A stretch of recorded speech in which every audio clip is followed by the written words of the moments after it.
there is this booklet of mine, Teaching on Evolution in European Schools, which is available, and anyone who wants, you can take as many copies as are available here, so you're welcome to help yourself to it. And basically what I'm going to say is contained in that booklet. Now, as Peter had just mentioned, I am a forester by education. I'm a biologist. My own speciality is population genetics, but it's populations of forest trees. Now, trees grow long time, and my experiments are of a very special type that are not sort of producing very fast results that would be useful in combating the theory of evolution. However, I have been also a teacher, academic teacher, and I was teaching population genetics to biology students, not only to forest students, but also to biology students. And it is during that time that my own children have reached secondary school, and I have found that in the textbooks, school textbooks that my children are using, there are things which I could not accept as a population geneticist. Now, when I used to go to school, evolution was taught on the basis of paleontology. In fact, I'm from that generation where my school textbook, the Spildon skull was still there.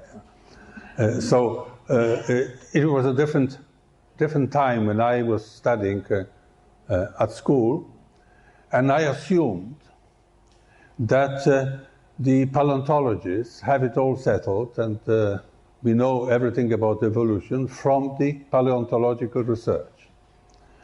And then I realized from the textbooks of my children that the main evidence for evolution comes from population genetics. And here I am teaching population genetics to biology students, and I didn't know that population genetics is providing evidence for evolution. Now, what is shown in the school textbooks is that we can demonstrate that races are forming in nature. Indeed, we can. We can also use that knowledge in breeding work. We produce races ourselves. So this is well documented that races form naturally and they can be formed artificially. Also, the school textbooks say that race formation can be defined as microevolution. Okay, it's just a word, it doesn't change the nature of the phenomenon. But then comes the conclusion. Microevolution exemplifies a small step in macroevolution. And this is explained in the textbooks as a very important conclusion from all the research that is available on race formation. That this is a small step in evolution. We can demonstrate evolution on an example of a small step. This small step being race formation. Now, the other thing that is in the school textbooks is that mutations are a source of new genetic variation. Of course, if we have new things, and evolution presupposes that there is advance in complexity, so the new things are obtained thanks to mutations. And when it comes to showing an example of a positive mutation, what the school textbooks give is that races resistant to man-made chemicals are examples of positive mutations. man-made chemicals are things we use as pesticides, herbicides, insecticides, and so on. And then there are organisms that develop resistance to these man-made chemicals. Obviously, something that did not exist before the chemical was produced. And now the plants or the animals or the bacteria or whatever are developing a resistance to this man-made chemical. So here is an example of a positive mutation. Well, as a population geneticist, I question the postulate 3 and postulate 5. The postulate that microevolution is an example of a small step in macroevolution.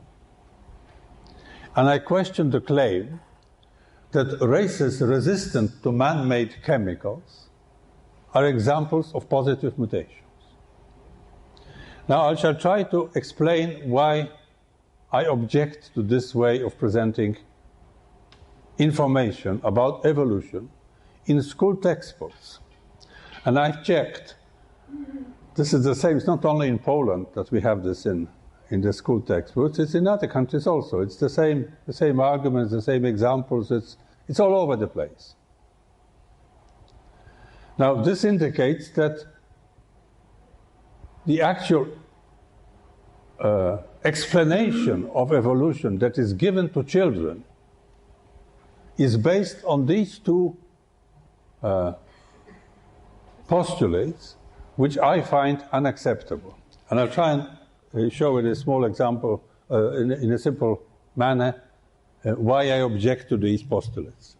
Now let's start with the population. A variable population, and this is really what we observe in nature. Populations are variable. Here we have in this room, I don't know, about 50 people. Each one of us is different. We're all the same species, but we are different. And the more we study populations, the more we find that there are individual differences.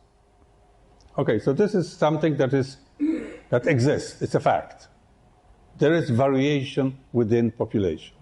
Now, if we, for some reason, get a fragment of the population isolated,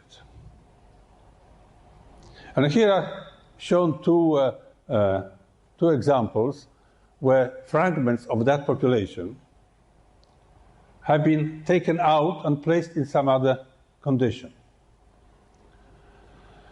Now, what do we see from this isolation?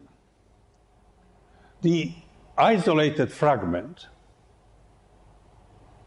does not represent the whole population. There are some types which are absent in the isolated fragment. It has lower diversity. It is less variable. So, for example, here, this fragment here, which I've isolated, happens to have the white variant. Now, this fragment, isolated, has no white variant. This one happens to have the magenta one and the heavy green. This one does not have the magenta or the heavy green. So already the two isolates are different from the very fact that they are isolates as small samples. And isolation by itself creates differences. These two populations are different. Their genetic diversity is lower than the genetic diversity of the whole population. Quite by accident. They are different. Isolated populations usually vary in size. At each generation, there may be more or less individuals because they have been placed in a somewhat different environment. And the reduction in size of the population continues to cause a reduction in the variability. And of course, as long as the population is isolated, it is the generation at which it is smallest in size that will determine the extent of this reduction of variation. Furthermore, when we have a small population, we will get inbreeding. There'll be crossings among relatives. Now, when we have relatives crossing, we get a process which is referred to as genetic drift. Inbreeding leads to reduction of genetic information due to what is known as homogenization. The two elements we are inheriting from parents may be the same because the parents are related. So gradually we are getting less and less variation within each individual. So inbreeding leads to accidental loss of genes. And this is a process we know. It exists in nature, it has been studied. This happens. At some stage, these small populations may suddenly start growing because the conditions become favorable. So we'll get more individuals, but only on the basis of the variation that exists in that population when it was small. And these two populations, even if they grow, they will continue to be different. So we have genetic differences between these two populations from genetic drift alone.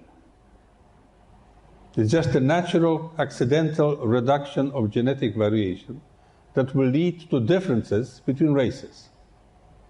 This is how races form. Now, Darwin was a very good observer, and he studied birds, finches, on the Galapagos Islands, and he found that on the different islands they have different beaks.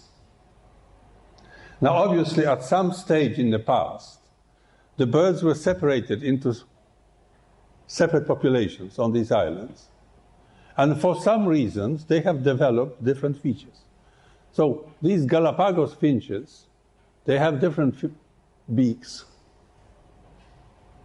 They are related, they are sexually compatible, but they do not interbreed because they are on separate islands. Now, the differentiation comes from genetic drift. Darwin was a good observer. He noticed this, but his explanation was different to what we have available now.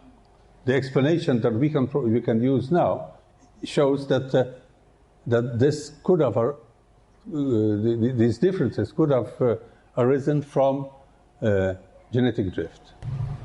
Now let's go back to these two populations, which are different. There's another element I haven't mentioned yet, but Darwin has mentioned it, and it is at the basis of his theory, is that there is such a thing as natural selection. That in different environments, different features are suitable, and some features are unsuited for the particular environment. So we will get natural selection because of the environmental differences. Now let us imagine that from this population, we have selection against blue. So that's what we'll get without the blue. And if in this population we get a selection against red, this is what we'll get, a race without red. So the differences between the races grow. These are again natural races. This happens. This happens when the isolated fragments of the initial population find themselves in different environmental conditions, because it's the environment that does the selection. So we have natural races differing quite substantially from a natural process that is based on elimination of fragment of the variability. So as you see, in these two populations, we are getting greater and greater differences due to natural processes that reduce the genetic variation. They reduce the genetic content. They reduce diversity. They are less and less variable. Now, what do we find in the school textbooks? There is a moth called Bistona betullaria that stays on the bark of birch. And when the bark of birch is white, it's this type of moth that dominates. But in industrial regions where the bark was soot covered due to pollution, the dominant moths were black. And this is in the school textbooks explaining that here we have evolution in progress. We have a change of environment due to pollution. There is a selecting agent, which are birds. And the birds see the white or the gray moth on a black bark, so they eat it. And they see the black moth on a white bark, so they eat it. But if they don't see the moth survives. So here is a selecting agent, the bird, that will leave the black moths in regions where the bark is black, and will leave the gray moths in the region where the bark is white. This is given in school textbooks throughout Europe and the United States as an example of evolution in progress. The reason why these moths differ, this population differs from this population, comes from isolation, genetic drift, and natural selection, all natural processes, all based on reduction of genetic information. Now let's look at the situation where these isolated populations cease to be isolated. And this is something we observe when separate ranges of distribution of a species meet. And we get a richer gene pool. We speak of introgression. We speak of hybrid swarms. We speak of diverse populations arising from the meeting of two races which are interfertile, because otherwise they wouldn't mix. And we are more or less back to what we started with, depending on whatever was lost in the two populations. And again, this increase of diversity, the appearance of forms which are variable after the meeting of two races, is often presented as an example of evolution. That we can increase diversity by allowing populations to meet. Now, of course, we study nature, we try and repeat what happens in nature, and we try to use the natural processes for our own needs. Breeding. We breed plants, we breed animals for our own purposes. We select, but here the selection is quite often a positive selection. We don't select by eliminating what we don't want. We select for what we want. So, for example, if from this population we select for orange, this is what we'll get. We'll reject all the other individuals and we'll just keep the orange ones. And if from this population we select for blue, we'll get only the blue individuals. And of course, breeding works much faster than the natural processes, because we are eliminating many things simultaneously, just holding on to the individuals that are of interest for our breeding program. So we are getting races much quicker. And all these bred varieties are usually so depleted of genetic variation that they are helpless without us. We have to provide the environment for them. And the moment we stop providing the environment, this may be fertilizing, watering, giving a proper temperature, whatever. These are very delicate organisms. They are genetically weak. Most of the time, if we return them into nature, just leave them in nature, they will die. They will not survive because they are selected for the needs of man, selected for a specific type of environment. Of course, what we get will depend on what we're selecting for. And we know we have many races of dogs. And they look beautiful, and we speak of highly bred varieties or these races, and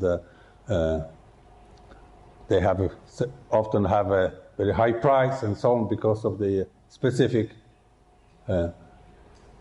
characters that they have. But these are very weak organisms in terms of evolution. They are genetically impoverished, and they are very much dependent on humans to support them. Of course, if for some reason we forget about isolation, we'll get mongrels. We no longer have our beautiful races, we have a mongrel. This is because they will interbreed. I mean, there's no genetic barrier to interbreeding. The race exists as long as we maintain the isolation. And in nature, when there is a natural race, it will exist as a separate race as long as there is isolation. Now, conclusions. The loss of variation, and that also includes genetic variation. We speak of alleles being the genetic elements that get lost. This comes from, first of all, from isolation, because a fragment of a population does not have all its variability. This comes from inbreeding, because small populations inbreed, they homogenize, they accidentally lose genes. Then there is natural selection. Forms unsuited to a given environment do not survive. Thus, some of the genes get lost. When artificial selection comes in, when breeding, we specifically select for some types, enhancing the presence of some features and genes responsible for them, while eliminating others. Now, the main conclusion: loss of variation, loss of genes, does not give anything new. When isolation is discontinued, recombination of genes results. Some variants may be reconstituted, but nothing new results. And therefore, race formation is a process in the opposite direction to evolution, which requires new genes.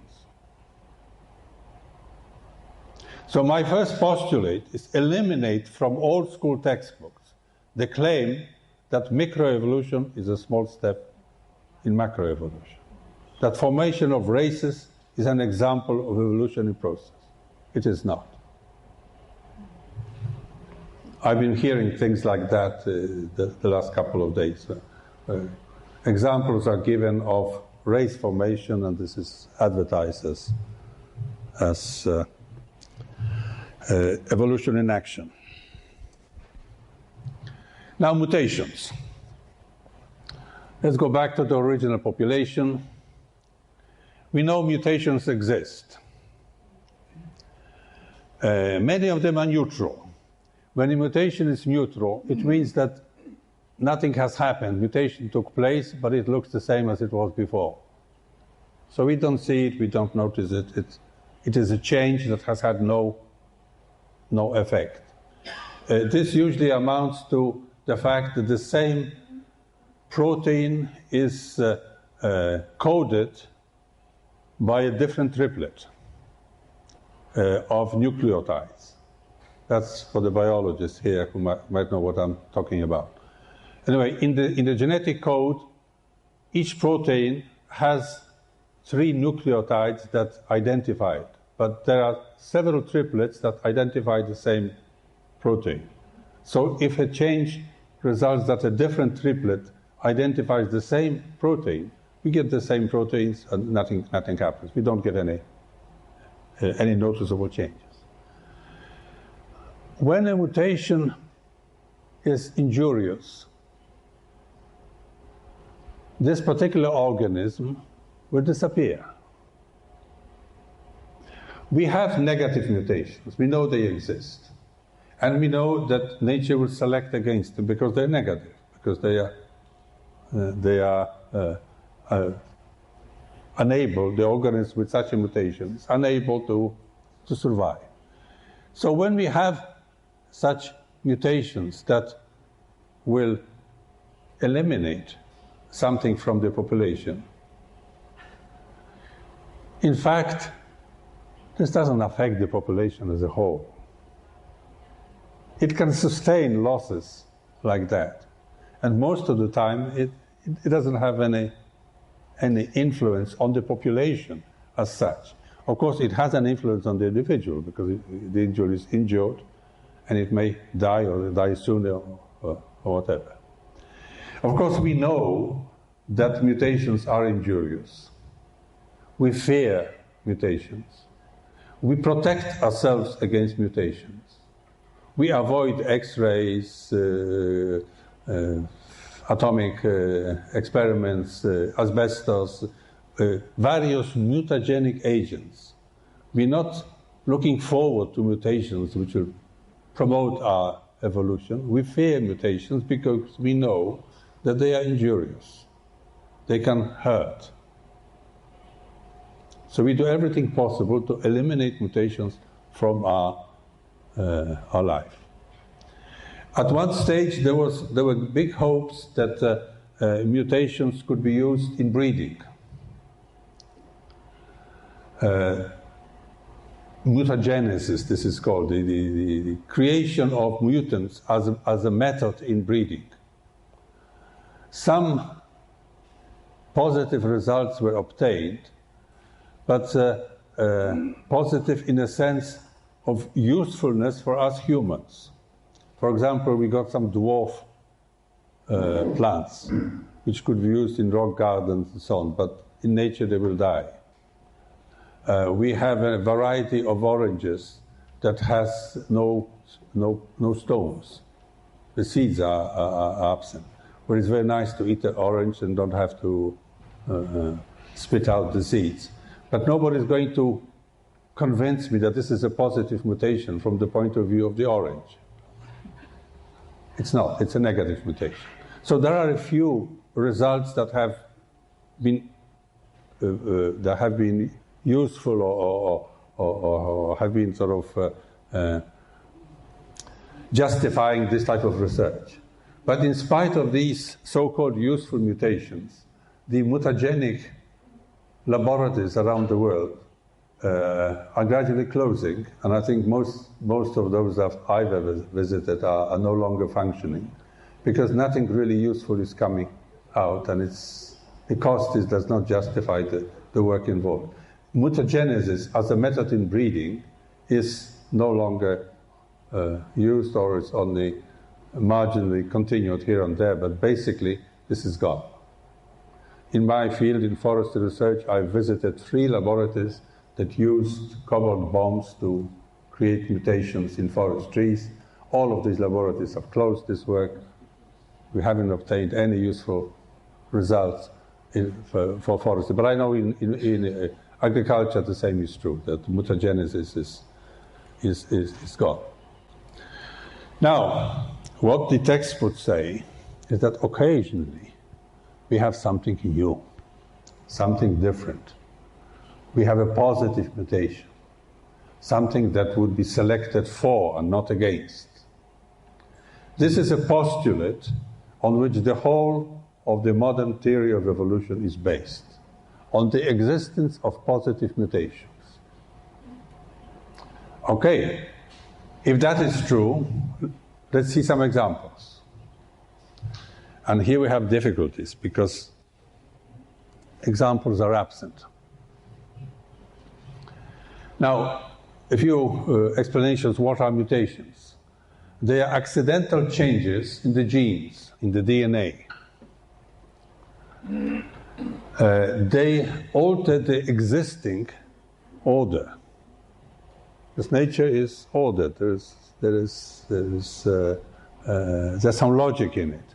The mutation alters this order. They may have no effect, neutral. We know many examples. They may spoil the gene, cause it to malfunction or fail to function. We know many examples. We fear mutations. Now, improvements are postulated but not documented. And the only examples that are given are changes that bring resistance to man-made chemicals, antibiotics, pesticides, herbicides, and so on. Now, these changes that provide the resistance, they defend the existing order and functions. Most of such changes are achieved through recombination of existing genes. Recombination is the process in nature that allows to have variation. Recombination comes through sexual reproduction, and it comes through exchange of genes during meiosis, during reduction division.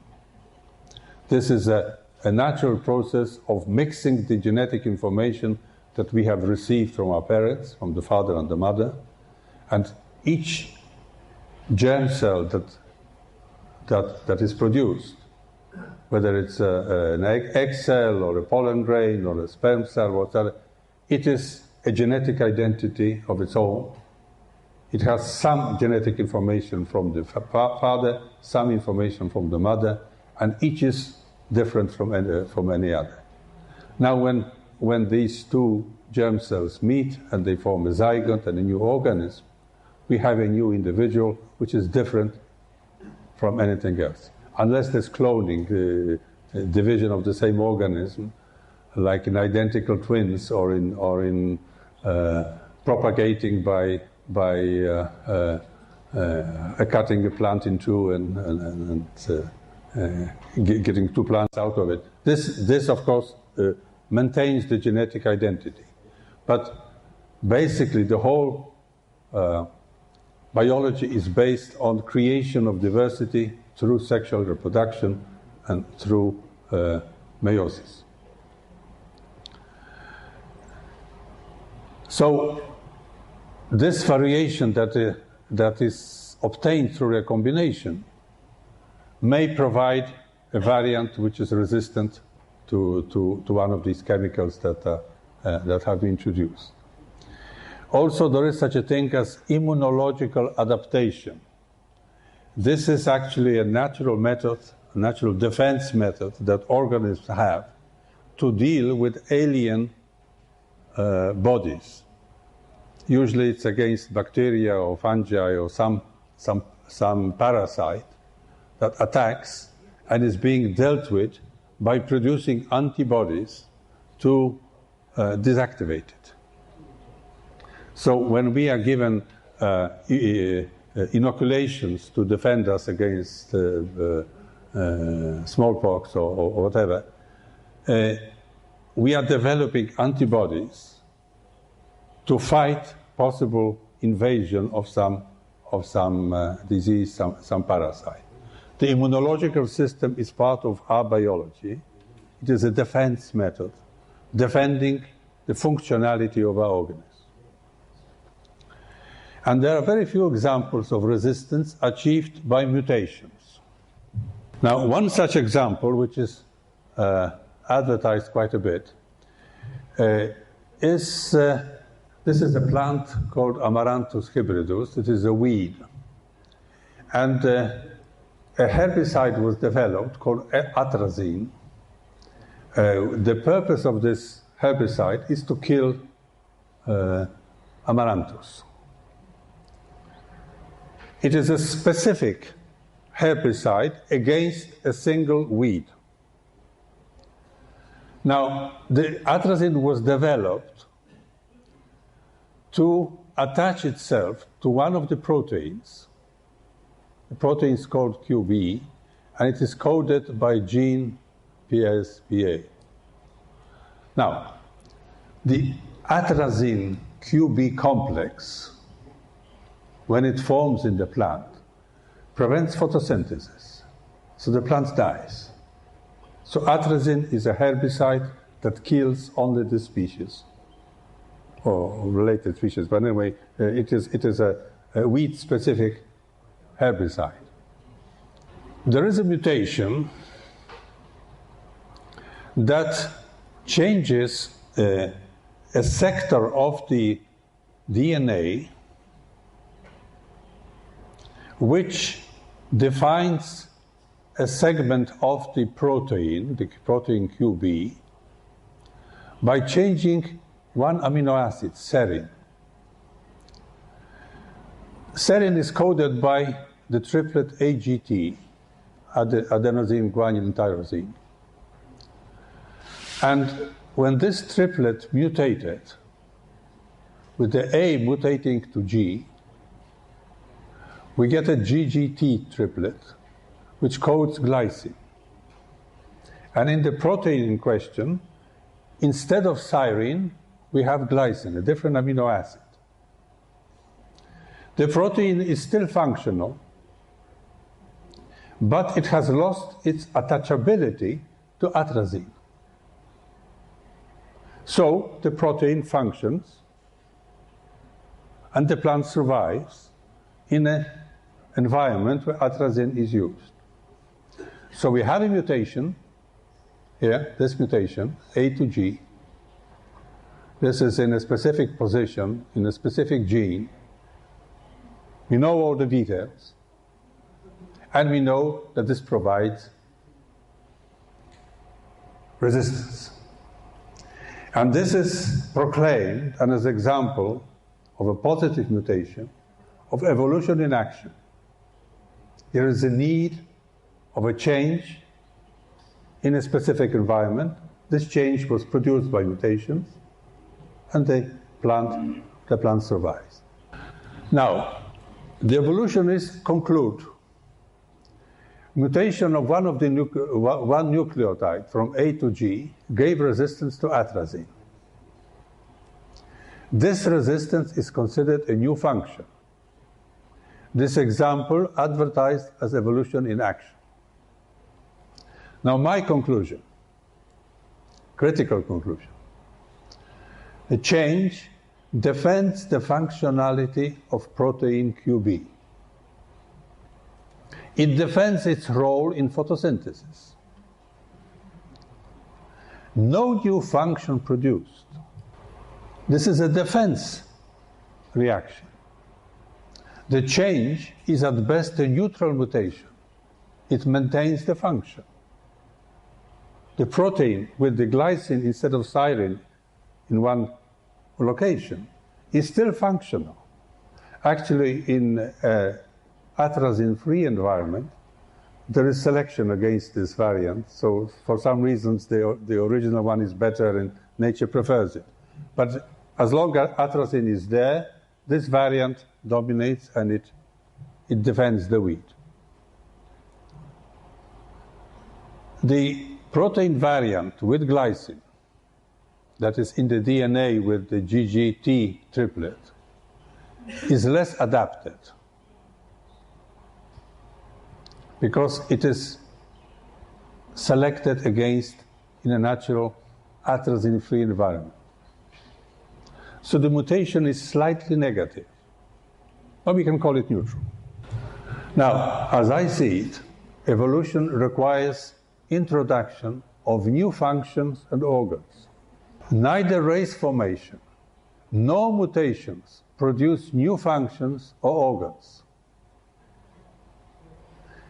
And textbooks that speak of race formation, or microevolution it is called, that speak of adaptation to antibiotics or herbicides, that speak of positive mutations, giving resistance, as examples of small steps in evolution, are misinforming. Thank you. My only doubt is, you said at the end, final conclusion, evolution means developing of new organs. Because that, I'm a bit puzzled by that, because as you also gave an example of a hybrid, what about the hybrids in the case of plants and crossbreed in the case of animals, for example dogs, artificially done? Won't you consider that as a step forward, as some sort of a positive mutation? No? Well, first of all, it's not a mutation in the sense that, the word is used nowadays. It is a change, if you like. But the point is this, that if you have something new produced from crossing two types, the variation, the genetic information already exists. You are just producing a new combination of that genetic information. I might add another thing. This is something that is very much being studied right now. This is what is known as horizontal transfer of genes. We know that they can be transferred to sexual contact, but for that they must be interfertile. But in nature, genes are also transferred from one organism to another by other methods than sexual. Now, we have learned to do it by studying nature, and we are doing this, and what we get are what are known as the GMOs, the genetically modified organisms. Because we will transfer a gene, say, from a fish to a tomato, and this tomato will have some property, for example, of resistance to freezing during transport, because the gene from the fish is resistant to low temperatures. And so the tomato is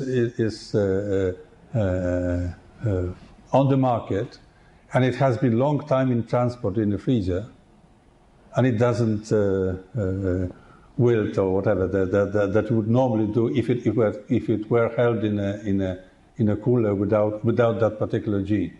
So we transfer genes horizontally between organisms that are completely unrelated. You can't cross a tomato with a fish, but you can transfer the genes. You are producing new things, but these new things are based on information that already exists in nature. We are just using what already exists. And such horizontal transfers occur in nature naturally. We are just copying what nature does. Now, you are speaking about extinction of various organisms.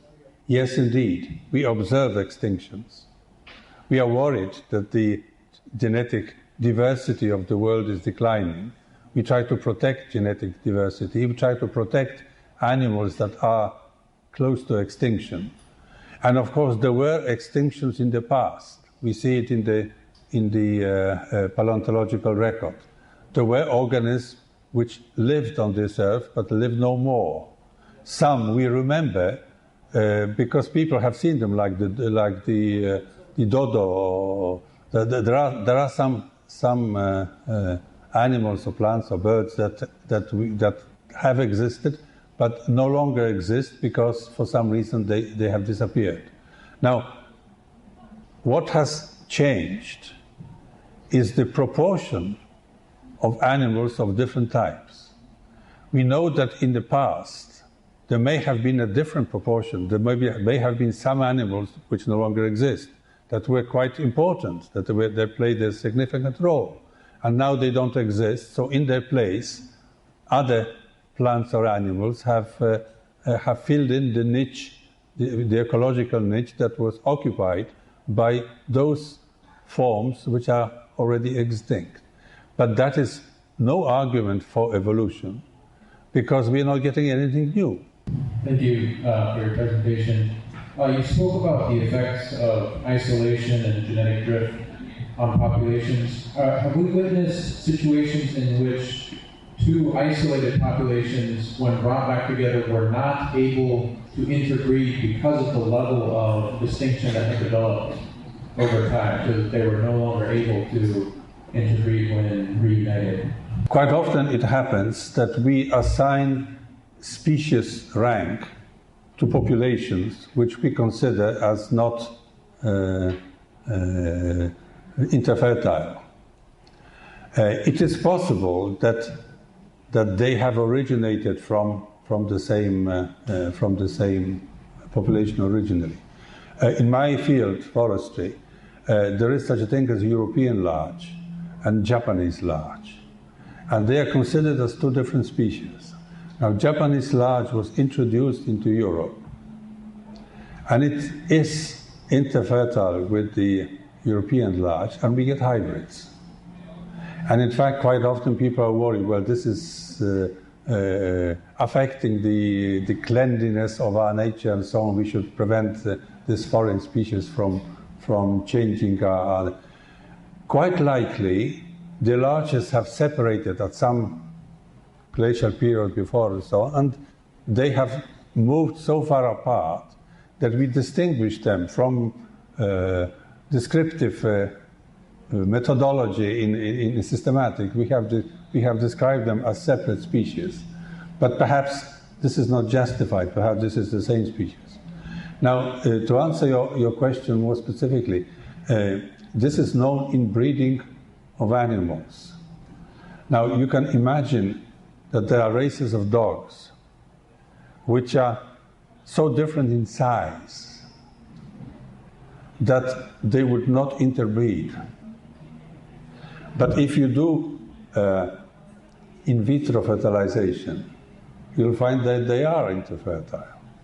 But in vitro is not happening in nature. You know, this is. So through breeding, possibly through natural divergence of populations, perhaps such differences could develop that would make compatibility impossible. And this, it is what often happens is that we have in these races that have separated, that they are adapted to different climatic conditions, and as a result have different timing of reproduction. Time when pollen flows or the flowers are receptive and so on. So we put them together and they don't interbreed because they flower at a different time. But if we humans keep the pollen and then use it to pollinate and so on in an artificial manner, then we're getting hybrids. So the definition of species is man-made, and we may have to alter it as science progresses for specific organisms. I was very happy to hear from you that there is so much misinformation in the school curriculum to the students, a false picture with regard to evolution and mutations. Now, I'm asking whether is this body or you really demanding the revision of this kind of teaching from the school, I think. Well, this is what I'm trying to do. This booklet that is being distributed right now, I have produced it in the European Parliament, where I am a member, and I tried to get some reaction.